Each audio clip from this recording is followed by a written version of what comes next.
A function is a set of rules for turning one number into another. A picture of this is that we have a number which we input into a function and another number comes out. For example, suppose we have the function 2x plus 1. If we take 4 and put it into this function, we double the number put in, so we do 2 times 4, giving us 8, and then we add 1, giving us 9. We can apply this same function to many different inputs.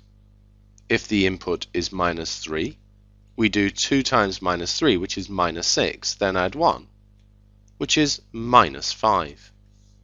If we take 0 as the input, 2 zeros are 0, add 1, is 1.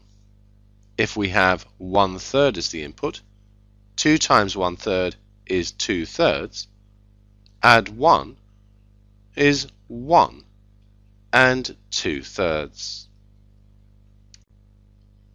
Obviously, we could have many different functions, and they would do different things to the numbers that are put in.